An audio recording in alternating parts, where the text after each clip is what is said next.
Et comme ça jusqu'à ce que ça devienne bien rouge, ça soit doré en fait. Voilà, je commence à manquer d'huile dans la poêle.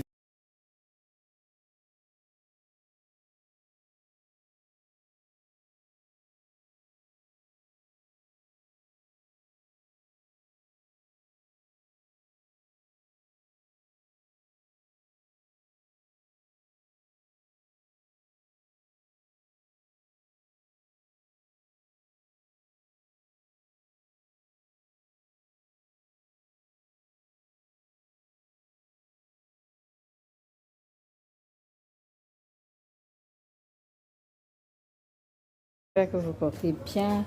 Aujourd'hui, je vous fais une recette de beignets. Je ferai deux versions différentes, mais je dirais quasiment avec la même pâte.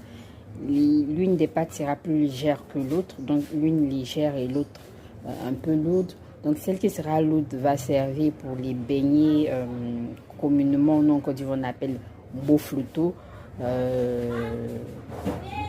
Il paraît que la véritable appellation on dit bofloto, mais nous on est tellement habitués à bofloto depuis des décennies que voilà. Et l'autre beignet où la pâte est plus légère, c'est les tratras. Ce qui fait la différence, ce sont les formes. Les tratras on dira, sont plats et les boflotons, eux, ils sont plutôt ronds. Voilà, ils sont plutôt, je veux dire, comme des boules en fait. Voilà. Donc, vous pourrez consulter les ingrédients. Moi, je fais à main levée en termes de quantité. Donc, justement, au niveau des tratras, par exemple, c'est maintenant que je vais ajouter le sucre et la noix de muscade. Vous pouvez utiliser un autre parfum si vous voulez. Alors, je vous montre. Donc, je vais poser ça ici. Vous avez vu que cette pâte elle est plus légère, elle est un peu plus liquide, elle se déplace un peu plus.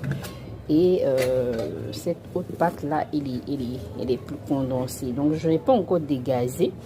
J'ai mis pour que ça double de volume. Donc, je vais dégazer. Et ici, je vais ajouter le sucre parce que je n'ai pas encore mis le sucre. Je vais ajouter le sucre et la noix de muscade. Ça sont c'est le mélange pour les tratras et ça c'est pour les beaux flottants où il y a déjà le sucre intégré. Voilà.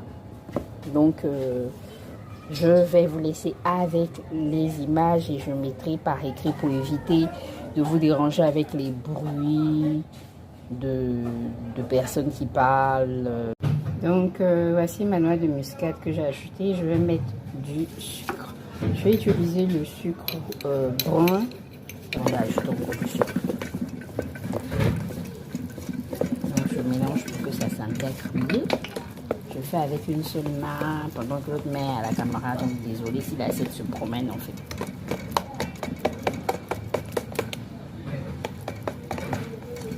Donc je vais frire les premiers et puis voici je dois ajouter le sucre, pas du tout.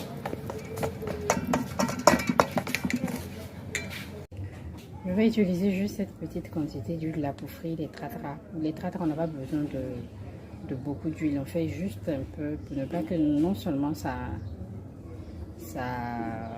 imprègne, comment je peux dire ça, pour ne pas que l'intérieur soit bourré d'huile et puis pour conserver la forme plate